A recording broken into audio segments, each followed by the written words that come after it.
Muy buenas noches, queridos amigos de la Columna de Hierro. Estamos con Alfonso Javier Harviteri para contarles la historia de los mejores futbolistas brasileños que actuaron en Barcelona, las mejores estrellas que vinieron en los mejores años del fútbol de Brasil, cuando Brasil reinaba en el fútbol del mundo. Hubo visión de un empresario al que no debemos olvidar nunca, don Emilio Baquerizo Valenzuela, un potentado de todo lo que es el mundo industrial, que hizo posible que Barcelona deje el criollismo, porque solo jugaban futbolistas nacionales, y pase a la línea brasileña. Pocho, buenas noches. Buenas noches, un saludo cordial a todos los que nos ven en la Columna de Hierro. Barcelona marcó presencia cuando salió del criollismo a la línea extranjera justamente con los brasileros. Esa fue su línea de juego, la línea de los brasileros, con técnicos como Gradín y luego con Otto Vieira, con grandes jugadores que vamos a recordar y que identificaron el fútbol de Brasil con Barcelona, mientras que Emelec se identificaba con jugadores y técnicos del Río de la Plata. Y entonces, de alguna manera, se concentraba el gran clásico sudamericano, Argentina-Brasil, en el fútbol ecuatoriano con el clásico del astillero. Pero es momento de recordar, Vito Nelson, y a la hora de los arqueros, hay dos que nacieron en Brasil y que hicieron a su manera historia en Barcelona. Yo quiero que usted me recuerde a ese pez volador de los años 60. Hélio Carreiro da Silva, conocido como Elinho, fue el gran primer arquero brasileño que tuvo Barcelona. A él, en la presidencia de don Emilio Baquerizo Valenzuela, lo trajo el técnico Francisco Ferreira Gradín, y lo trajo del mismo club de donde provino Gradín, del equipo Bangu de Río de Janeiro. Elinho fue tan buen arquero, no siendo alto, creo que apenas llegaba al 1,72 m, 75 m, sin embargo, su agilidad hizo que lo apoden como el pez volador. Elinho logró títulos con Barcelona y Elinho fue parte de una selección ecuatoriana que jugó la eliminatoria donde hasta el 2002 estuvo más cerca de clasificar a un mundial, que fue la eliminatoria del año 1965, cuando esa selección la integraban, entre otros, Alberto Spencer. Elinho se fue de Guayaquil, pero nunca más supimos de él. Nunca más hubo noticias de Elinho, nunca más él regresó a Ecuador, pero dejó un nombre de leyenda y títulos inolvidables con Barcelona. Fue el arquero que en mi generación más admiramos los ecuatorianos que nos ha gustado el fútbol, porque fue verdaderamente fantástico cómo volaba, cómo atajaba. Era uno de los arqueros que puñeteaba. Él salía a embolsar la bola. Así que Hélio Carreiro da Silva fue el primer gran arquero que tuvo Barcelona de Brasil. Pero hay otro que Pocho lo conoció, que ha sido también titular de la selección de Brasil. Elinho no lo fue. Y ese arquero ha sido campeón en todos los equipos donde jugó. Pero vamos con ese nombre porque es el segundo, o quizás puede ser el primer arquero de Brasil con prestigio que llegó a Barcelona. Adelante, Pocho. Ayrton Correia de Arruga, más conocido como Manga. Eran las épocas, Vito y televidentes, en que se decía que Brasil no tenía arqueros. Yo lo escuchaba siendo muy joven, muy niño, al rey de la cantera decir que no traigan arqueros brasileños, que después del Elinho en Brasil solamente habían dos, Leao y Manga. Y se me grabó ese apellido o ese sobrenombre de Manga, porque a Leao lo admiraba viendo los mundiales del 74 y 78. Hasta que un buen día, ese arquero, que fue mundialista con Brasil en el 66 en Inglaterra, que fue campeón de la Copa Libertadores el 71 con Nacional de Uruguay, que fue también partícipe de varias Copas Libertadores y vino por primera vez al Ecuador defendiendo la camiseta del Internacional de Porto Alegre en la Copa Libertadores del 77, llega a Barcelona por gestión de Miguel Salem Cronfle, que para esa época era el presidente de la Comisión de Fútbol del Barcelona 80, y que lo trae en plena pretemporada reemplazando a otro brasileño, a Rafael Grillo, que no dio a la altura de lo que se esperaba como arquero. Había sido contratado, pero inmediatamente revisaron su contratación, lo despacharon a Brasil y vino Manga. Y cuando aterrizó Manga con 41 años de edad, cuando ya se pensaba que prácticamente estaba retirado del fútbol, dijo, no, vengo a Barcelona para ser campeón, un equipo que se le había extraviado el título durante 9 años, y Manga tapó, y ya no era el mejor Manga. Incluso en una época hasta perdió el puesto con Diego Cabezas, pero le transmitió a Barcelona más que seguridad como arquero esa mística de ser campeón, y Barcelona finalmente logró su corona 9 años después en el Estadio 9 de Mayo de Machala. Manga fue un arquero con altibajos en Barcelona, pero con enorme prestigio, dándole esa trayectoria que Barcelona necesitaba, ese pedigrí, esa jerarquía para buscar un campeonato. Inmediatamente se retiró. El último partido de ese prestigiosísimo arquero brasileño fue en el Estadio 9 de Mayo, cuando Barcelona le ganó 3-0 a Técnico Universitario, y luego se dedicó a formar arqueros, y de su trabajo surgieron Carlos Luis Morales, José Francisco Ceballos, Rolando Guerrero, Mendoza, Alex Ceballos y tantos otros guardametas que fue formando con el tiempo el gran Manga. Pero bueno, esos son los dos arqueros brasileños importantes que ha Hay tenido un detalle, Barcelona. Pocho. Manga jugó un mundial y fue titular El 66. en el 66. De un Brasil campeón del mundo. Sí. Que llegaba a defender el título de campeón Y del que mundo. lamentablemente perdió porque cayó ante Portugal 3-1, ante Hungría 3-1 y apenas ganó a Bulgaria. Y Manga era arquero titular de Brasil. Pero Barcelona también ha traído con el tiempo algunos defensores brasileños. Y entre esos defensores brasileños, quizás el que más brilló, aunque jugó poco, fue un inmenso jugador de más de 1,90 m de estatura y con nombre de cantante argentino. Carlos Gardel Bruno. Justamente él provino del estado gaúcho de Río Grande do Sul. Y como es una zona que ha tenido relación con Argentina, es una zona de mucho bife, de mucha carne, de mucho ganado, y limita con Uruguay, con Argentina. Entonces su padre, que era fanático del tango, le puso Carlos Gardel, sí, de nombre, y Bruno, pues era el apellido. Y este jugador provino del Internacional de Porto Alegre, un zaguero enorme, inmenso, por alto no le ganaba a nadie, era impasable, un poquito lento, pero con una fuerza, arremetía con todo y fue campeón con Barcelona en el año 1981. Carlos Gardel Bruno también logró un título con Barcelona. Pero hay una polémica. Pocho se va por Jair Simplicio de Sousa Ferreira. ¿Por qué? Yo no lo vi jugar a Jair Simplicio de Sousa, pero he hablado con muchos historiadores y gente que lo vio. Un jugador que cuando llegó a Barcelona, según me contó alguna vez Javier Benedetti Roldós, por ejemplo, que en esa época columniaba deportes con el apodo de ZB, me decía que Jair aprendió a jugar en el Ecuador. Claro. Pero terminó siendo un zaguero importante, un jugador que podía jugar o delante de la retaguardia, o sea, como lo que hoy llamamos volante de contención, o jugaba como zaguero central. Y por su forma de ser, por su fisonomía, le llamaban gallo hervido.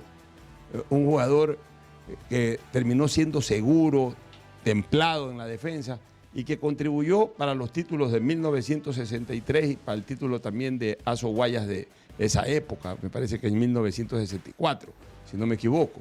Jair Simplicio de Sousa es parte de la historia, pero a mí me sorprendió cuando el productor me dijo que usted estaba entusiasmado con la presencia en esta lista de Mauro Atanes.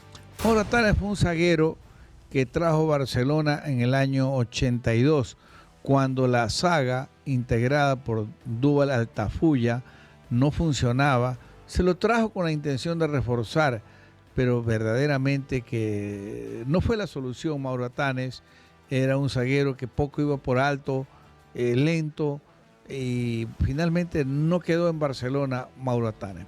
¿Sabe qué defensa pudo haber estado en esta lista? Que a mí me gustó más que Mauro Atanes. ¿Se acuerda del gigante Luis Claudio? Que vino con Claro, Luis Claudio era fue un ropero, pero que imponía presencia en el juego aéreo. Era un guerrero con fuerza, pero lento. Así es, pero un buen defensa. Un buen defensa. Bueno, vamos al medio campo, Pocho. Y aquí le voy a dar a usted la oportunidad de hablar de un jugador al que usted lo vio como hincha, lo vio como periodista y lo ha visto ahora también una vez que él se retiró del fútbol. Quizá uno de los mejores extranjeros de la historia de Barcelona, el brasileño José el Pepe Páez. José Francisco, José Pepe Páez. Primero un gran amigo personal. Llegamos a tener una amistad entrañable ya una vez él retirado del fútbol. Yo no activé periodísticamente cuando él todavía jugaba. Esa amistad surgió a partir de que lo traje a jugar un torneo de fútbol 5 a la Feria de Durán en el año 94.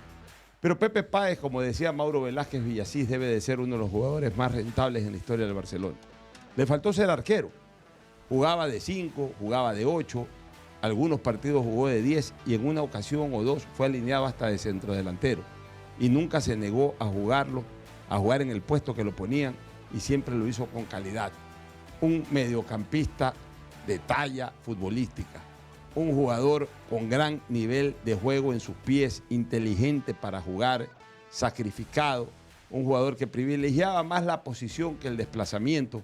Pero sin duda Pepe Páez es en Barcelona una leyenda.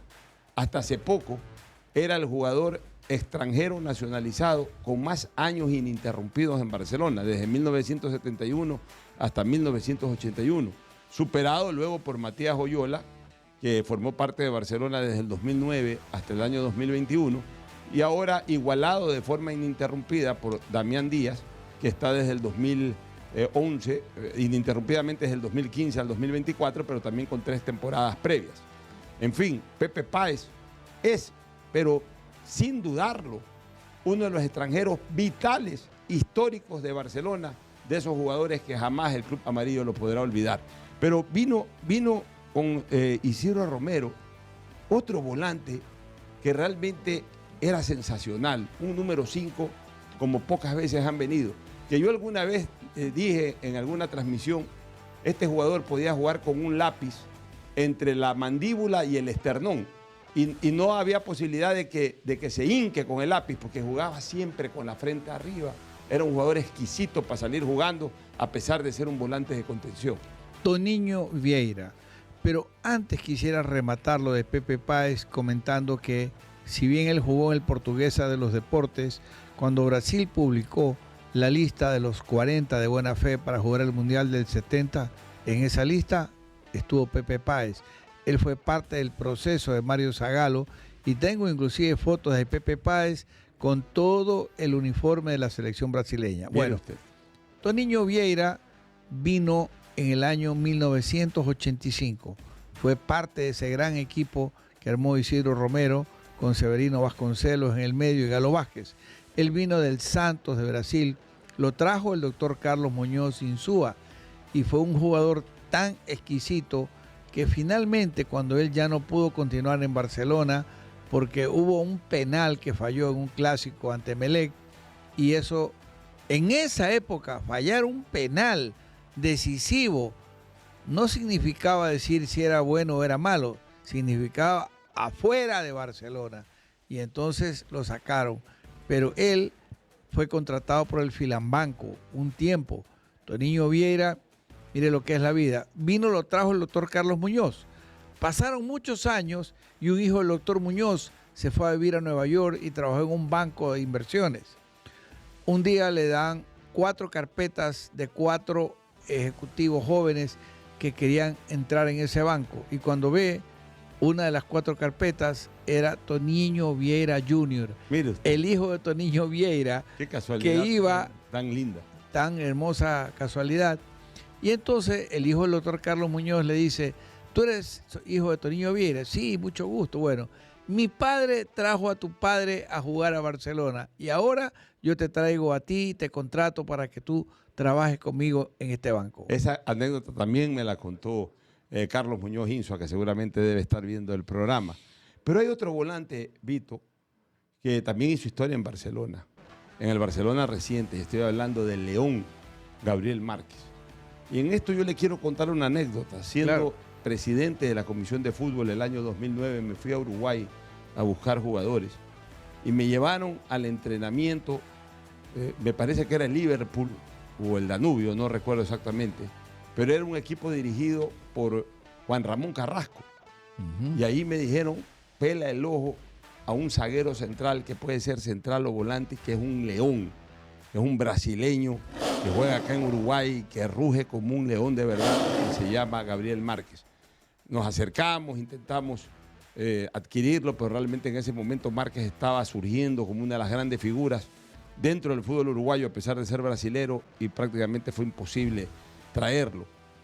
Años después, Barcelona lo puede lograr incorporar el año 2015. Ya en el último año de los Noboa, Gabriel Márquez se incorpora junto a Guillermo Almada, lo trae a Almada, y lo trae primero de zaguero central, que era una de las posiciones de Márquez, pero ya estaba bastante quizás lento, quizás ya no sentía mucho el puesto, porque él comenzó a jugar muchos años como volante, como número 5, y no le fue bien en esa media etapa que estuvo aquí en el 2015. Como lo ratificaron Almada, también fue ratificado Gabriel Márquez, y a partir del 2016 se convirtió en una figura espectacular en el medio campo del Barcelona. Era el que contenía en el medio campo mientras Oyola trabajaba por todos lados y Díaz ponía la pausa y el pase pensante, armando una trilogía excepcional de medio campo: Márquez, Oyola y Quito Díaz.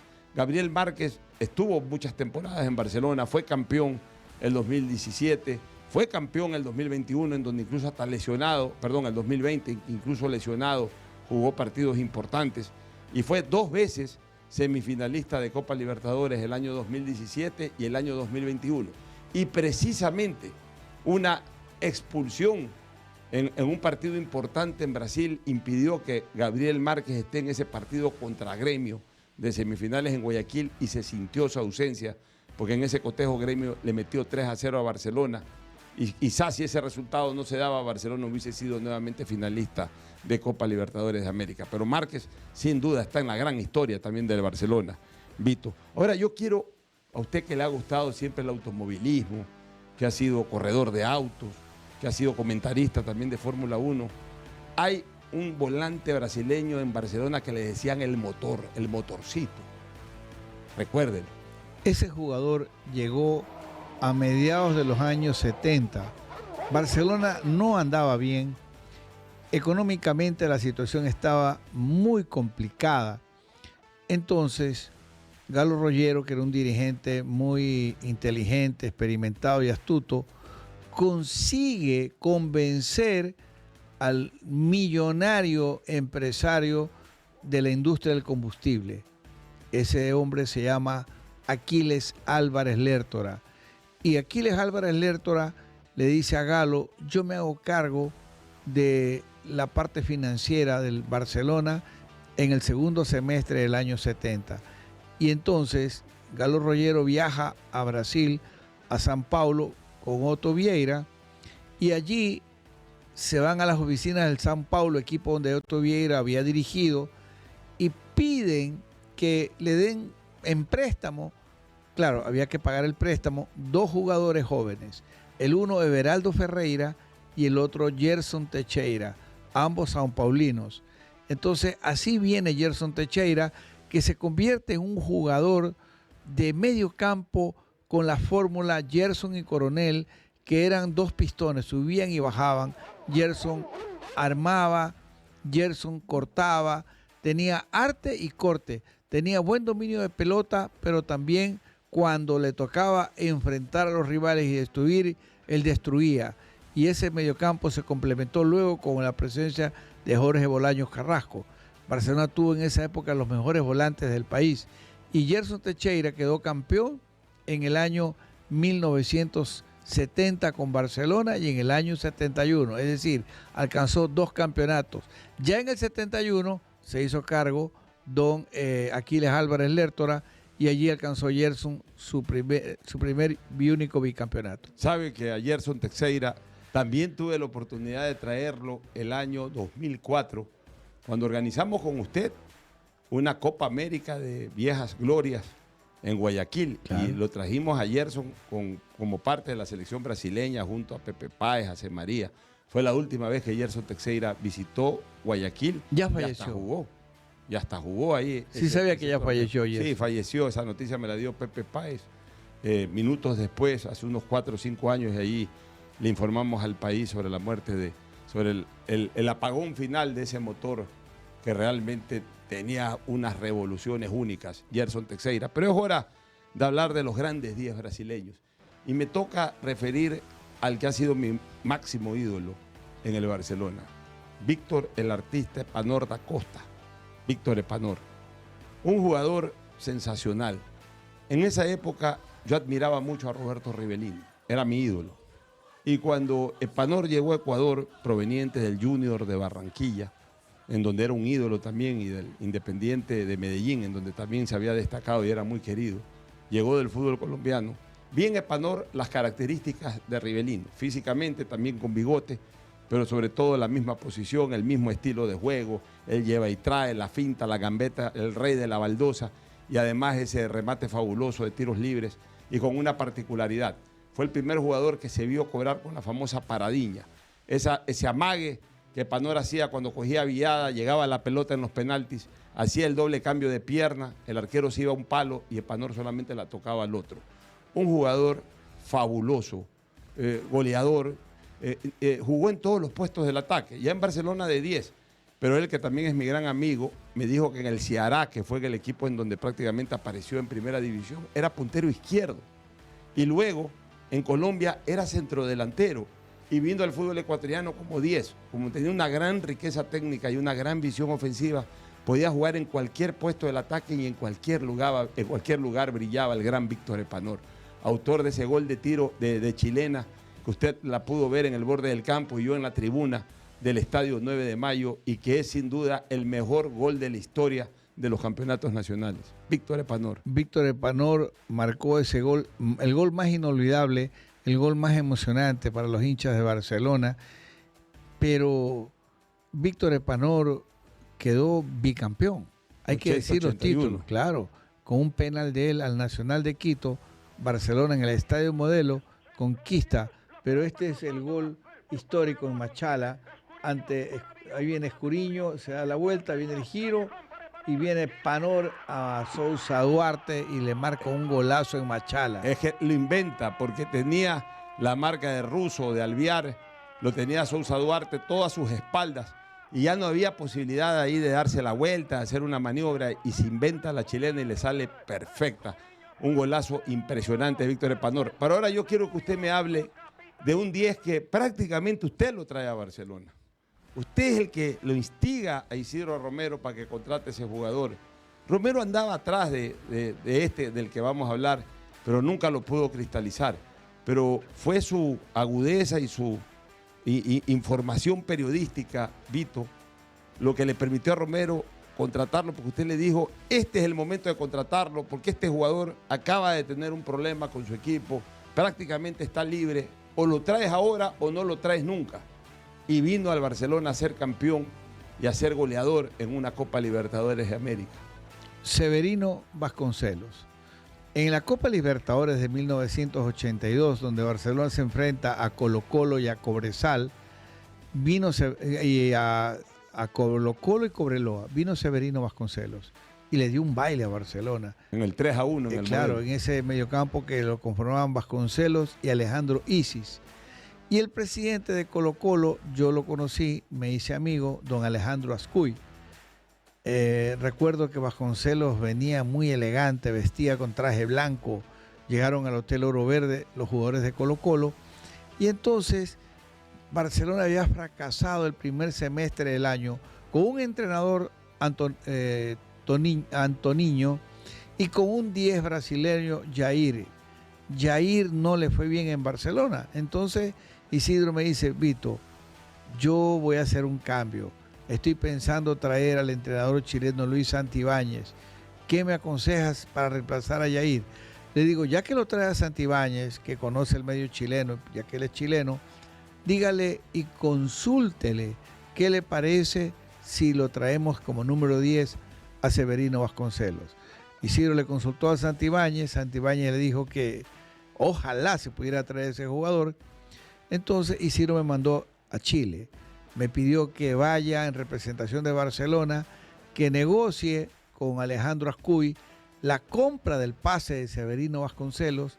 Lo hice y aquí viene una anécdota. Severino era casado, y es todavía, con María García. María García, hija de Pepe García, también dirigente de Colo-Colo, fue el hombre que hizo posible ante Alejandro Ascuy, porque, claro, acá la plata que iba a ganar Vasconcelos no le iba a ganar en Chile. Entonces María Angélica García convence a Pepe García, su padre, que interceda ante don Alejandro Ascuy, y así se hace la compra de Severino Vasconcelos para Barcelona, y llegó pues acá. Ese mismo año fue campeón en el 85 con Santibáñez de técnico, Vasconcelos en el medio campo con Vázquez y Toniño, y luego el siguiente año pues Vasconcelos clasificó con Barcelona a la siguiente etapa, una semifinal de la Copa Libertadores de América. Haciendo una campaña espectacular, hizo 6 goles en el 86, en una sola Copa hizo 6 goles Vasconcelos. Fue el autor de los 2 goles del único triunfo de equipo ecuatoriano en 90 minutos en el Estadio Maracaná ante el campeón de Brasil, Bangu. Le hizo goles al Deportivo Quito, le hizo un gol en el último segundo al Argentinos Juniors, campeón de América, en una semifinal. Gol que me tocó verlo al pie del arco, y por mi entrevista se crea una confusión, porque yo lo sigo a Lupo Quiñones y Lupo Quiñones se reivindica para él el gol, y luego en el camerino le reclama a Vasconcelos porque Quiñones nunca le alcanzó a tocar, y realmente fue Vasconcelos el autor. Ese fue su 6º y último gol en esa Copa. Severino Vasconcelos, que era un sueño para Barcelona desde 1982, gracias a la gestión e información de Vito Muñoz y a la decisión de Isidro Romero, se pudo incorporar al Barcelona para reemplazar a un 10 que venía con todas las galas, con todas las luces, como Yair Goncalves, que había sido campeón de América y del mundo con Peñarol en el 82, pero que acá no se pudo entender con la Trinca Negra, con los Mario Tenorio, con los Lupo Quiñones, con los Malabaristas Ordóñez, con los Galo Vázquez, y tuvo que salir del Barcelona, y ahí fue donde Vasconcelos entró, dio cátedra y triunfó. Pero ahora me voy a ir, Vito, a un número 10, que para muchos es el mejor de la historia del Barcelona, pero por lo menos debe de ser uno de los jugadores con mayor trayectoria que han venido al fútbol ecuatoriano. No vino a Barcelona, vino al Círculo Deportivo Everest de Guayaquil, y luego al Barcelona, en donde fue campeón de Azoguayas y campeón nacional, pero que tiene una característica especial. La gente lo recuerda porque fue seleccionado de Brasil 58, compañero de Pelé, aunque no jugó porque jugaba Pelé, porque jugaba Didi En ese puesto. en esa época, y realmente no pudo jugar. Pero el hecho de estar en esa selección del 58 y ser campeón del mundo habla mucho de Claudinho Moacir Pinto, el famoso jugador de la Foja Seca en sus tiros libres. Oye, jugó en grandes equipos. Y jugó en grandes equipos. Por Pero ejemplo, ahí voy a decirle, mire, más que jugar en grandes equipos, por jugar en esos grandes equipos, fue protagonista de los 4 clásicos más importantes de Sudamérica. Protagonista del Flamengo Flu con la camiseta del Flamengo. Protagonista del River Boca con la camiseta de River. Protagonista del Peñarol Nacional con la camiseta de Peñarol, y protagonista del Barcelona Emelec con la camiseta de Barcelona. No hay jugador en Sudamérica que haya jugado los 4 grandes clásicos del fútbol sudamericano como Moacir Pinto, que todavía camina por las calles de Guayaquil ya con más de 80 años, pero vive entre nosotros, y algún día habrá que entrevistarlo para recoger todas esas experiencias, Vito. Moacir Pinto, aquí es importante que la gente recuerde, es uno de los futbolistas brasileños de mejor pegada. Le voy a contar una anécdota, Pocho. Cuando él jugaba en el Everest, Barcelona lo quería comprar. Y claro, el Everest, que tenía dirigentes muy inteligentes como el señor Manuel Chedraui, le pusieron como precio a Moacir $500,000. $500,000 de sucres si Barcelona lo quería. ¿Qué hizo Barcelona? En esa época estaba el señor Hansen Vick de presidente de Barcelona. Crearon con don Emilio Vaquerizo y don Juan José Vilaseca un jabón, porque ellos eran los dueños de Fidaigesa. Fidaigesa era de don Juan José Vilaseca, que su nombre es Primeros Hidrogenadores Sociedad Anónima, que hacían jabones. Entonces salen en caravanas a vender el jabón Barcelona. Y claro, yo niño, en El Oro, estoy hablándole, Pocho, del año 67. Compraba todos los jabones que podía. Claro, compré muchos jabones, pero nunca los usé. ¿Sabe por qué? Porque cuando me iba a bañar con un jabón, me di cuenta que al bañarme, el agua me iba a borrar el escudo de Barcelona. Entonces yo, para no borrar el escudo, Lo dejaba intacto. lo dejaba intacto y me he bañado con un Rexona.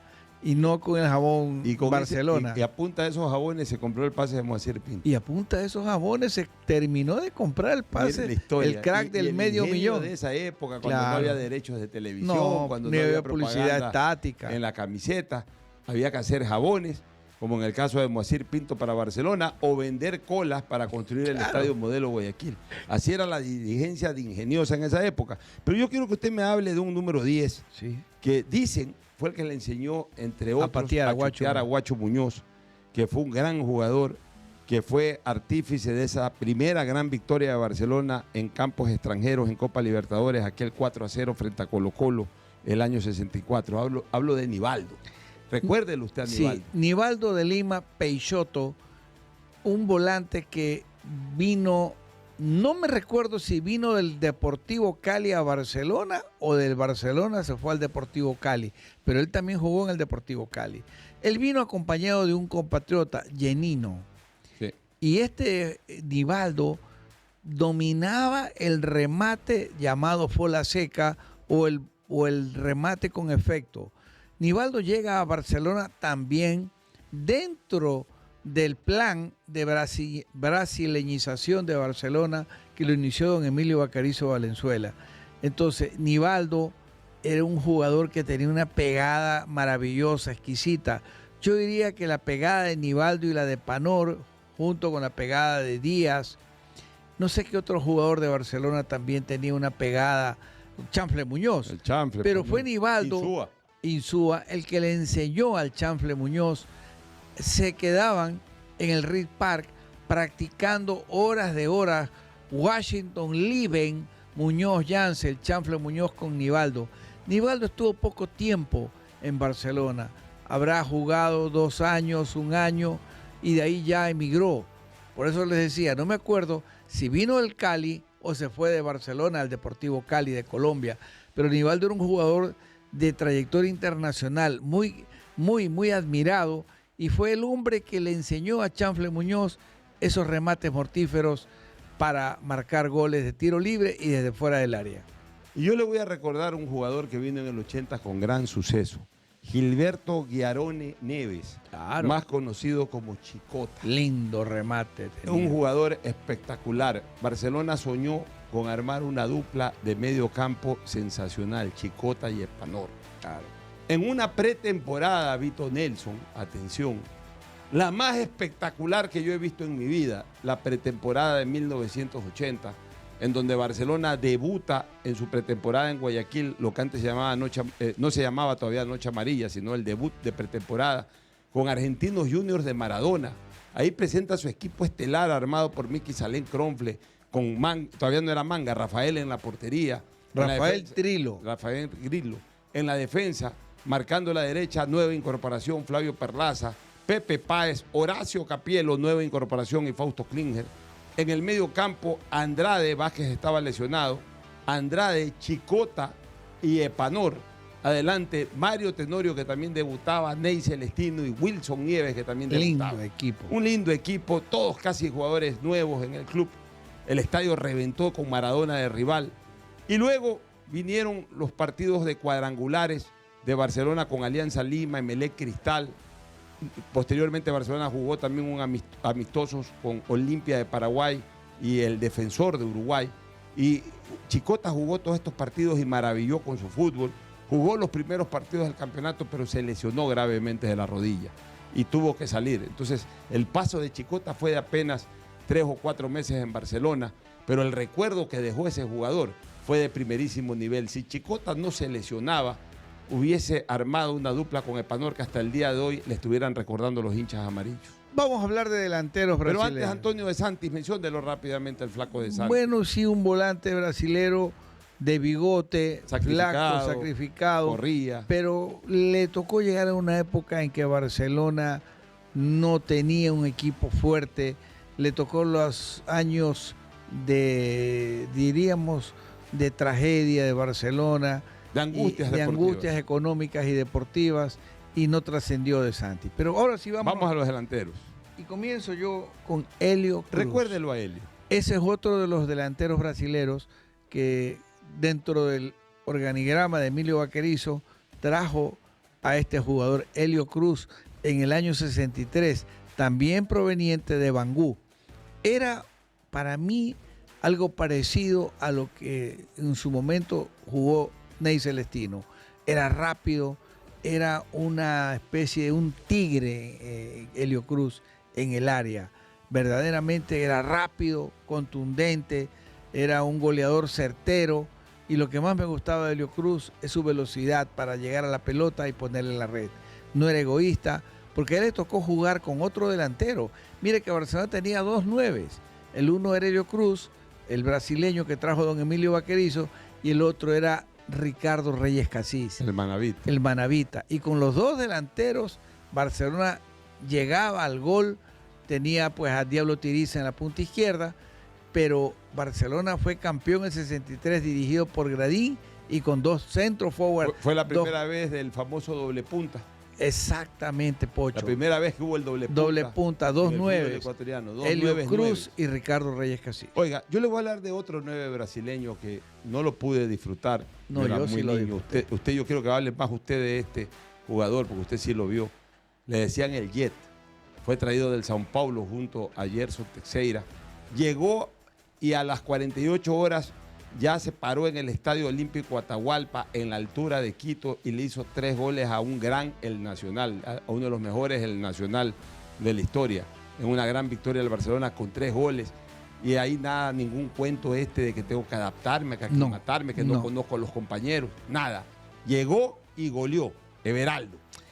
A ver, Pocho, Everaldo vino con Gerson, ambos eran de las divisiones menores del São Paulo, y los trajo Galo Rollero con el dinero de Aquiles Álvarez Lertora, que lo financió.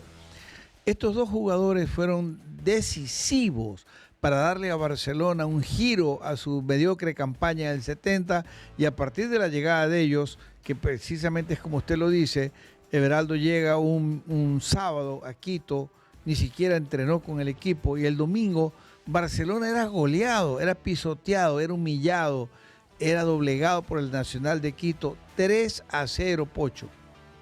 Y con Everaldo y con Gerson le dan la vuelta al partido. Y para mí es la victoria de mayor remonte en la historia de Barcelona, porque termina ganando la Nacional 4-3 con 3 goles de este 9 brasilero que enamoró a la gente, y desde allí se convirtió en el rey de la definición. Y sabe una cosa, tan bueno era que el Sao Paulo se lo llevó al primer equipo y vino con Sao Paulo a jugar contra Barcelona semifinales de Copa en 1972. Claro. Ahora yo le voy a hablar de un delantero que vino de Santa Catalina. ¿Sabe con quién vino Everaldo con ese San Paulo? Con Pedro Virgilio Rocha. Pedro Virgilio Rocha y Paulito Forlán. Así es, tremendo con jugadores. Samuel, Arlindo. Un gran equipo. Terto, Pocho. Barcelona se dio de codo a codo con ese Sao Paulo y con el Independiente Avellaneda, que ese año surgía como esa gran fuerza sudamericana que ganó 4 Copas Libertadores consecutivas. Ahora quiero hablarle de este jugador brasileño de Santa Catalina del Sur, que lo vi debutar el año 1979. Segundo semestre, Barcelona en la primera etapa, en el primer semestre, estuvo a punto de perder la categoría. Se hace cargo de la Comisión de Fútbol bajo la presidencia de Pepe Tamariz Crespo. Se hace cargo Miki Salén Cronfle. Y esas son sus primeras contrataciones, 2 brasileños. Ney Celestino como 9 y un punterito ahí malón que le decían Toniño Carlos. Que no fue un buen jugador ese Toniño. Pero Ney, en el primer partido yo vi ese cotejo en el Modelo, le gana al Aucas 3-0 un domingo de tarde en el Estadio Modelo, con 2 goles de Ney y 1 de Toniño. Y luego Ney siguió haciendo goles. Él establece estos festejos especiales luego de cada gol. Antes se abrazaban los jugadores.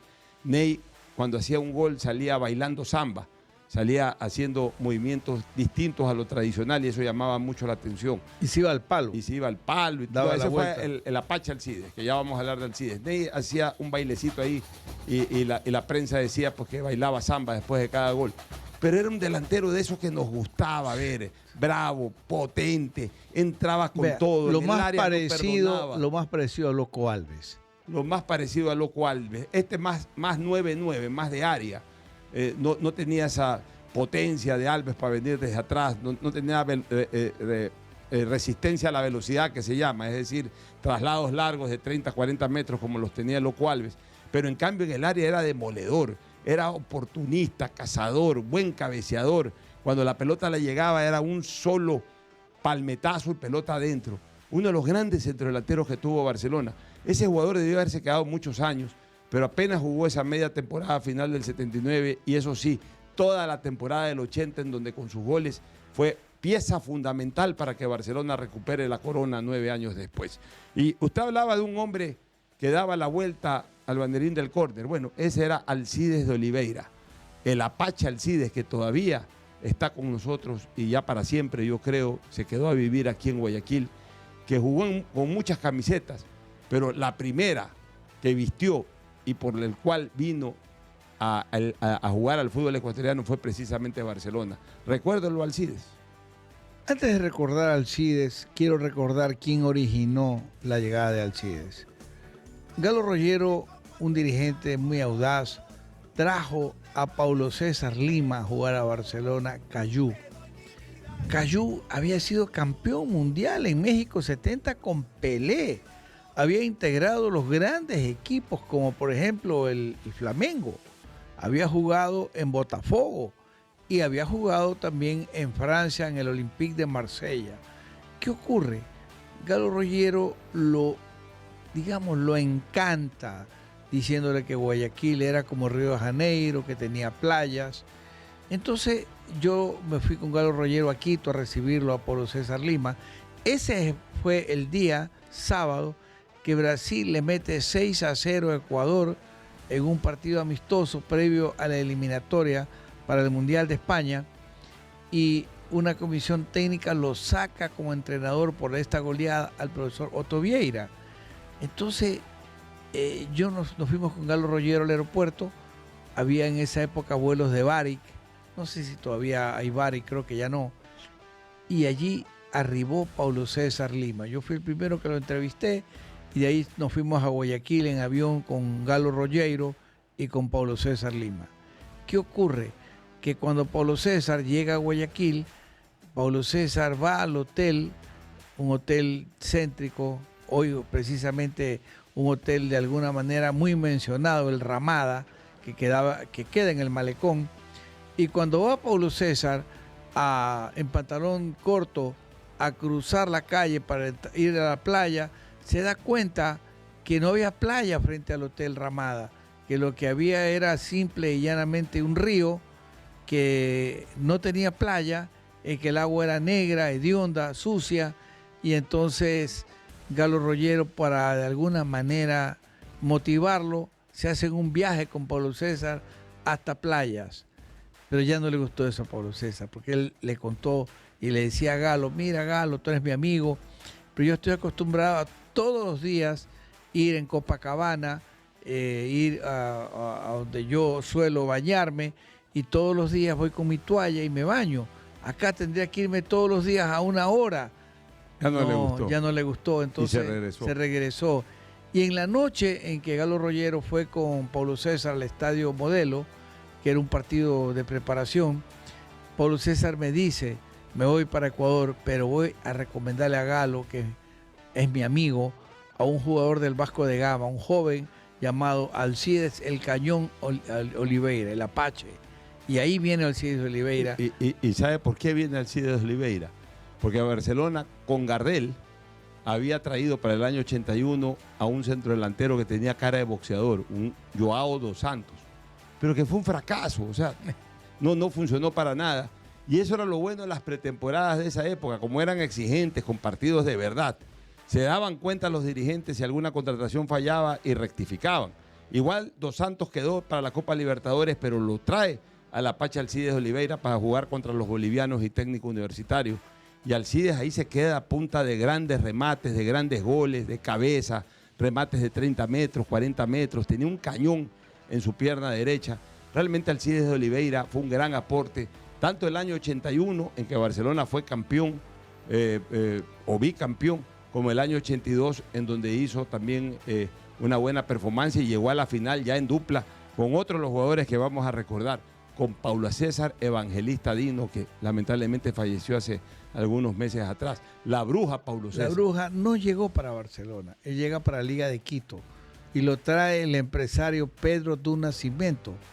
Y entonces yo fui a recibir a Escuriño al aeropuerto. Nos olvidamos de Escuriño. Sí, ahora vamos a hablar. Vamos a hablar de Escuriño. Escuriño viene, que había reemplazado a Capielo, porque Barcelona no trajo un defensa para reemplazar a Capielo, sino trae a un goleador, a un 10-9. Y entonces Balotel, Rizzo, y este brasileño comía con la cabeza agachada, asustado, y finalmente me dice Pedro Nascimento, esto no viene para Barcelona, este va para Liga de Quito. En Liga la rompe, y el siguiente año viajó Galo Rollero hasta la ciudad donde vivía Paulo César Lima, y lo compra el pase de Barcelona de Paulo César Lima. Un jugador desconocido, Paulo César Lima, Paulo César Evangelista, perdón, que viene a Liga de Quito y arma una dupla de ensueño con el Bocha Ricardo Armendáriz y queda goleador del torneo, aunque en Liga no pudo ser campeón, lo fue Barcelona. Y luego viene en 1982 Paulo César y arma una gran dupla con Alcides de Oliveira y hace hermosos goles en Copa Libertadores, en Campeonato Nacional. Permanece en Barcelona los años 83 y 84. En el 83 fue goleador del torneo. Ya en el 84 vino un poquito a menos y luego se fue a Filambanco. Pero Paulo César Evangelista fue de esos grandes goleadores. No era un jugador técnico, no era un jugador de riqueza futbolística, era un jugador que la metía como podía. Decían los de la vieja época de ese entonces que era como Chuchuca. Quizás no manejaba bien la pelota, pero Chuchuca cuando entraba al área la metía con la canilla, con el talón, con los glúteos, con lo que sea.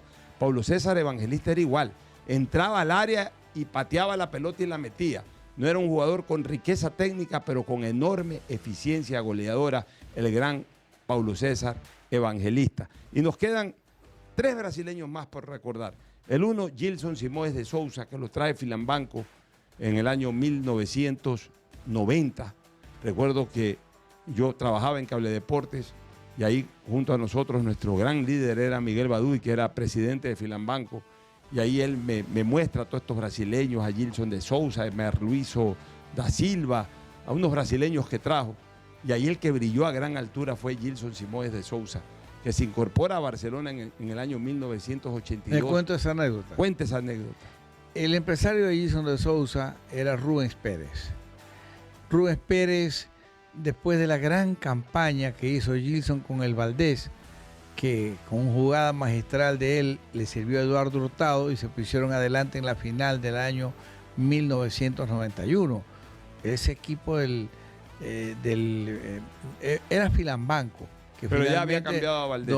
La familia Isaías le prestan los jugadores al equipo Valdés.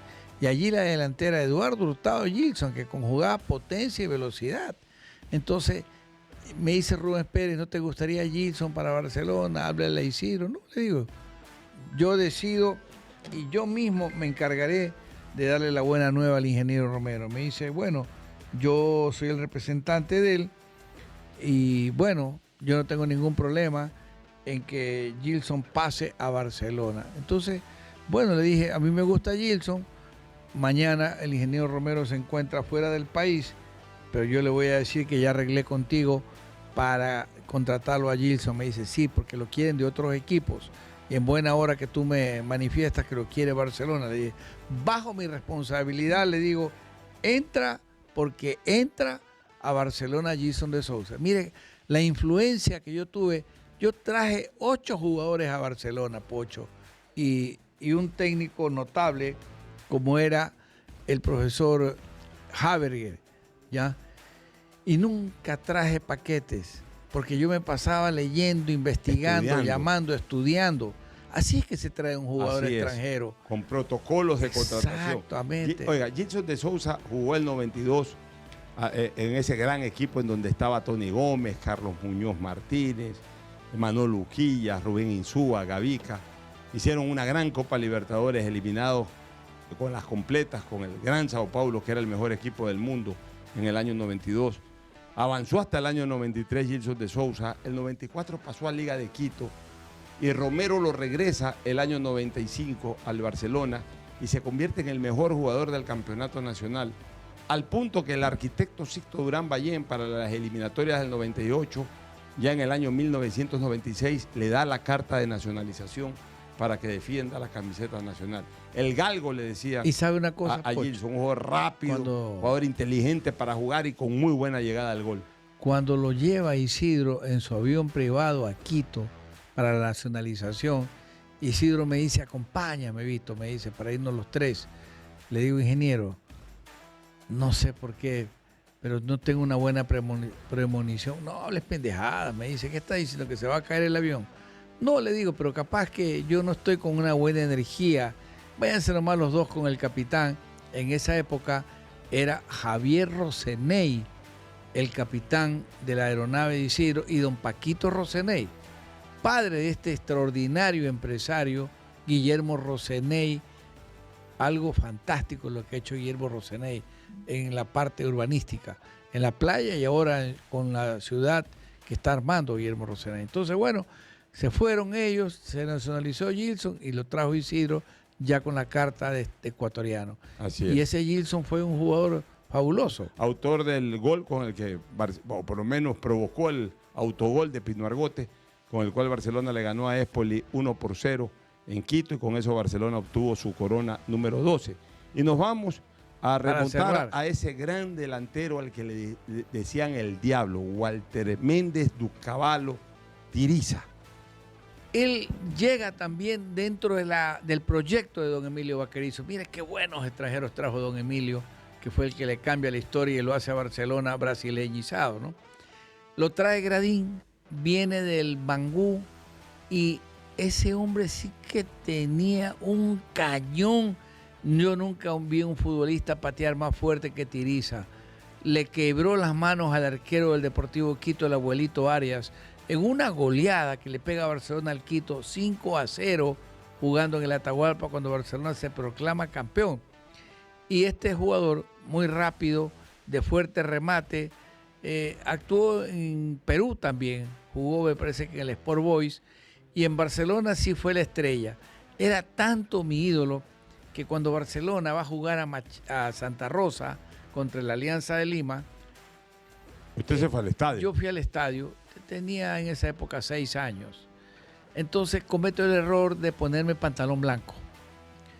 Y la cancha del estadio de Santa Rosa, del estadio Nieto Pesantes, era de tierra.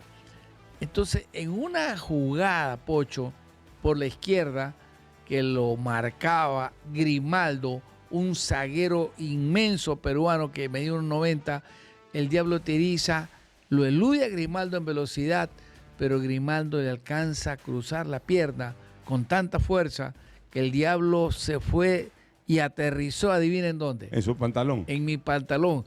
Me lo llenó de sangre el pantalón, porque el Diablo cae y a lo que, como la cancha era de tierra, se raspa. Pero usted, como era un niño tan fanático, ni ha de haber lavado ese pantalón. No, nunca lo lavé. Ahí es quedó. más, llegué a mi casa y le conté a mi madre, le digo, mami, esta sangre, ¿qué pasó? Me dice, no, le conté que el Diablo Tiriza, el gran jugador del cual soy hincha, se cayó y se raspó y me fue rozando, y le digo, me dice, pero este pantalón hay que lavarlo, hijito. No, mami, le digo, este pantalón no me lo tocan.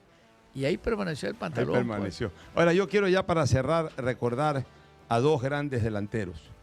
El uno, Escuriño, jugador que vino en ese equipo de Inter de Porto Alegre del año 77 a jugar Copa Libertadores con Manga y Carlos Gardel. Un jugador cerebral, lento físicamente, pero grandote y con una capacidad para distribuir pelota, para pensar en la mitad de la cancha hacia adelante, única.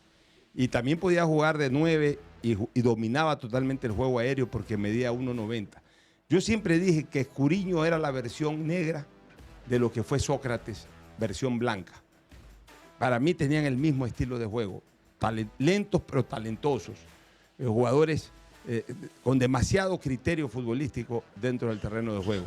Y el otro brasileño que quiero recordar tuvo un paso fugaz por Barcelona, solamente jugó Copa Libertadores del 88. Se llamaba, o se llama, debe vivir todavía, pero ya obviamente no juega profesionalmente, debe haberse retirado hace Carlos 30 Enrique. años. Luis Enrique París. Luis Enrique París. Pero Carlos Enrique. Carlos Enrique París. un puntero izquierdo fenomenal, que jugó la Copa Libertadores contra Filambanco, Newell's y San Lorenzo. Yo recuerdo que cubrí esa Copa Libertadores en Argentina y cuando llegamos a Rosario, el famoso periodista Alberto Yorlano se hizo amigo mío y de lo único que me preguntaba era de Carlos Enrique París. Y todos eran preocupados en Rosario por el tipo de juego de este puntero izquierdo que era extremadamente rápido y contundente, pero que no se pudo quedar en Barcelona por alguna razón para jugar torneo nacional. Buen remate. Jugó la Libertadores y se regresó a Brasil. Y luego al fútbol peruano, en donde también desarrolló su carrera. Pero un jugador también inolvidable por su rapidez, por su habilidad y también por su gol. Carlos Enrique París, para cerrar esta galería de grandes jugadores del fútbol brasileño en la centenaria historia del Barcelona, Vito Nelson. Reitero, los brasileños llegan a Barcelona gracias a una genialidad de don Emilio Bacarizo Valenzuela. Gracias a la visión de Francisco de Sousa, el entrenador de Barcelona, el famoso Gradín. Y gracias también a la visión de Galo Rogero, gracias a la visión y a la fortaleza económica de la chequera de Aquiles Álvarez Lertora y gracias también a la visión de Otto Vieira. Esos son para mí los 5 artífices de la brasileñización exitosa que tuvo Barcelona y que hoy lamentablemente se ha convertido en una funesta argentinización de Barcelona, donde exjugadores quieren ser presidentes sin tener la preparación adecuada, sin ni siquiera recibir un curso de contabilidad. Me hablan de campeonatos económicos los unos, me hablan los otros de que yo voy a ser presidente, cuando la verdad es que todos los exfutbolistas que en Argentina, Pasarela, quiso ser presidente de River, lo descendió. En Argentina, Carlos Babington, presidente de River, lo descendió. En Colombia, igual ocurrió en el Atlético Nacional de Medellín, que lo cogieron de la B. Un futbolista, si no tiene conocimientos, como por ejemplo, sí, Franz Beckenbauer, Rummenigge en Alemania, no se meta, no haga del fútbol, lamentablemente, una política para complacer el ego de quienes están detrás de los bastidores. Los futbolistas deben ser futbolistas o entrenadores, pero si no tienen la preparación, no se metan a dirigentes, Pocho. En todo caso, hemos hecho una revisión completa de la historia brasilera del Barcelona en un programa que sin lugar a dudas es de colección para los barcelonistas en este aniversario 99. Una vez más, un honor, Vito. No, para mí, Pocho, muchas gracias. Esto que es un programa especializado en el recuerdo, en el presente y en la proyección del futuro. Aquí se habla de fútbol, la columna de hierro. Gracias por su sintonía.